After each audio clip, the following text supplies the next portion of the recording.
Сынық ыдыстан ас ішпе дегенді естіген боларсыз.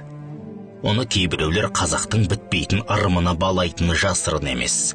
Шындығында ата-бабамыздың қайсы бір ырым тыйымы болмасын бекер шықпаған. Астарына өңілер жан болса, әрбірінде үлкен тәрбиелік мән жатыр. Сынық ыдысты ұстамау, одан ас ішпеу жайында есімде мына бір оқиға мәңгі қалып қойыпты. Бала күнімдегі сәт. Таңертең біздің үйде кәдімгідей қарбалас болады. Әсіресе таңғы көрініс тіптен бөлек әңгіме. Кімге қарасаң бәрі асығыс. Бәрімізде атамның темірдей тәртібіне бағынамыз. Таңғы 7-де үлкенді кішіміз түгел дастарханда отырамыз. Ауырдым, кеше кеш жатқам деген сынды сылтаулар өтпейді.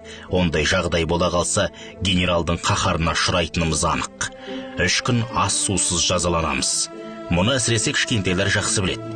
Олар да еркеліктерін дастархан басында көрсетпейді. Атамның бір сөзі жүрегіңді суырып алғандай болады. Ал көңілі толмаған түрін көргенше құрып кеткенің жақсы. Күнделікті әдетімізше бәріміз асығыс үсігіз дастархан басына жинала бастадық. Үстелдің төрінде отырған атам қолындағы кесені алып, анамның алдына лақтып жіберді. Ішіндегі ыстық шай етегіне төгілген болу керек, орнынан қарғып тұрды. Бәріміздің басымыз салбырап, үнсіз отырмыз. Атам ашуланғанда әжем үндемейді, тіпті көзін төмен қаратып отырады. Ал әкелеріміз себебін де сұрамайды. Қысқасы, үнсіздікті атамның өзі бұзды. Өткір көзімен әжеме қарап тұрып, бұған мына сен кінәлісің. Бөтен үйден келіп, босағаңды аттаған келінге үй ішінің тәртібін, талабын үйретеді. Ата-анасынан үйреніп үлгермеген тәрбиені санасына құя қоймаған сабақты өтеді. Сендердің көшеде ғалым, оқымысты болғандарың мен үшін көк тиын. Үй ішінде ұстанатын қарапайым ғана қағидаларды ұмыт қалдырасыңдар, деді ашуға мініп. Бірақ дастархан басындағылардың ешқайсысының да атамның не себептен ашуланғанын сұрауға батылы бармады. Ал атам, өз батам өзіме, әумин деп үстелден тұрып кетті. Мән жайға түсінбей біз қалдық. Анамның көзіндегі жасты көрген әжем сабырға шақырып отыруын өтінді. Аталарының не үшін ашуланғанын айтайын. Бұған дейін де мен саған 1-2 рет ескерткем. Үйде ешқашан сынық ыдыс ұстамаңдар. Мұны әрқайсыңа жеке-жеке де жалпылама да айтқанмын. Бірақ ықылас танытпайсыңдар. Тап қазір осы үйдегі барлық ыдысты бір-бірлеп тексеріп шығыңдар. Шеті шытынаған, кішкентай сынығы болса да қоқысқа тастаңдар. Сынық ыдысты көрген кезде аталарыңды сабырға шақыру мүмкін емес. Осы үшін жас кезімде талай таяқ жегем, деді. Мен де жас келін болып келген кезде байқамай енеме сынық кесемен шай бергем.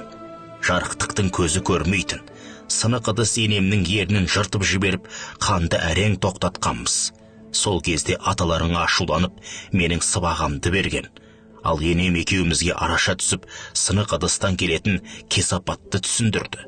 Енемнің айтып берген аңызы бойынша, Абырайым пайғамбар қонақ күтіп отырса, әбіліс келіпті.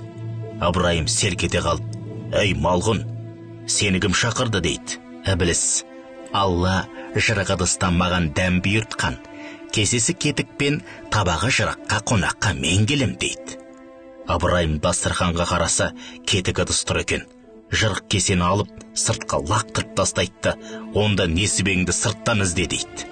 Содан бастап қазақ халқында жырық ыдыстың кетігінен сайтан қосарлана ас ішет деген түсінік қалыптасқан деседі. Мұны аталарың санасына жақсылап сіңіріп алған. Өз үйі тұрмақ, өзге үйде де сынық ыдыс көрсе, сол үйдің дастарханынан дәм татып алмайтын әдеті бар.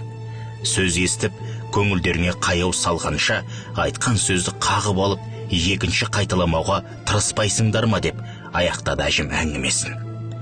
Осы әңгімеден кейін анам ас үйдегі ыдыстарын ретке келтіріп, ескіргендерін жаңалай бастады. Бала күнімде санама сіңіп қалған осынау қағиданы мен де есімнен шығарған емеспін. Бүгінде өз балаларыма да айтып отырам.